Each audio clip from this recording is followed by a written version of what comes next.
आज से लगभग 25 लाख साल पहले हमारे जैसे दिखने वाले जीवों को पहली बार पृथ्वी पर देखा गया था।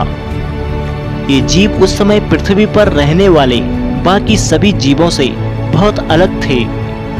इन जीवों को अगले कई सालों तक आम जीवों की तरह ही देखा गया था, जिसका अपने आसपास के वातावरण और प्रकृति पर कोई बड़ा प्रभाव नहीं था। मगर एक घटना जो इन जीवों के साथ घटने वाली थी और सब कुछ बदल कर रख देने वाली थी, यानी इस घटना के बाद आम सा दिखने वाला बंदरों का रिश्तेदार आज का आधुनिक मानव कहलाएगा। यह घटना थी ह्यूमन एवोल्यूशन, यानी इनमें आने वाले अनेक मानसिक और शारीरिक परिवर्तन।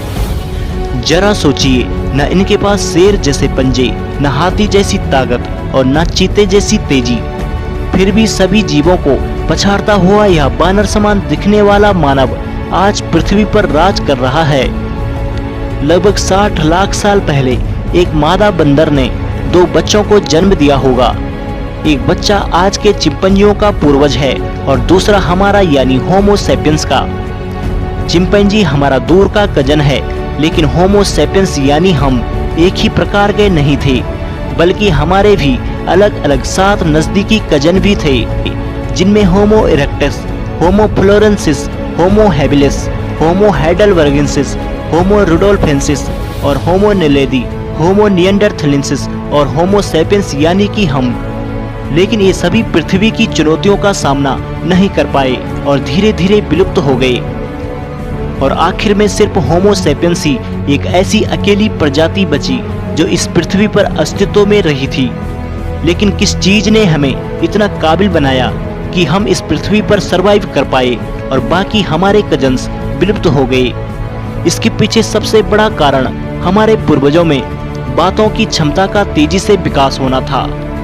केवल इसी आदत ने हमें पृथ्वी पर जिंदा रखा था।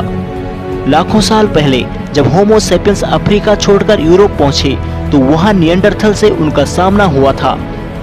यानी जब 2 सेम प्रजातियों के जीव जब एक इलाके में रहे तो वहां उनके बीच काफी प्रतिस्पर्धा होने लगी, जो कि खाने पीने के लिए, घर ढूंढने के लिए और दूसरे संसाधनों के लिए थी। इस प्रतिस्पर्धा ने इन दोनों चचेरों पूर्वजों के बीच दीवार खड़ी कर दी थी। दोनों एक दूसरे के खून के प्यासे बन चुके थे। निएंडरथल ज्यादा ताकतवर थे, मस्कुलर और बुद्धिमान थे, लेकिन अपने बुद्धिमान और बल के कारण हमारे पास एक सीक्रेट हथियार था जो कि उनके पास नहीं था। यानी लगभग 70,000 साल पहले हमारे जीन्स में एक बड़ा बदलाव आया था, जिससे हमारे दिमाग में तेजी से परिवर्तन होने लगा। हम थोड़े अलग तरह से चीजों को सोचने और आपस में कम्युनिकेट करने लगे थे, यानी भाषा बनाने लगे। भाषा के डेवलपमेंट होने के कारण ही हम आपस में तालमेल बिठाने लगे और इसी चीज ने हमें निएंडरथल का सामना करने की ताकत दी। आखिर इन्हें उस इलाके से विलुप्त होना पड़ा क्योंकि निएंडरथल हमारे भाई थे। इसीलिए कुछ निएंडरथल और होमो सैपियंस के बीच क्रॉस ब्रीडिंग भी हुई थी, जिसके कारण आज भी हमारे डीएनए में कुछ जीन्स निएंडरथल के भी मौजूद हैं और यूरोपियंस में तो निएंडरथल के जीन्स उनमें सबसे ज्यादा मिलते हैं।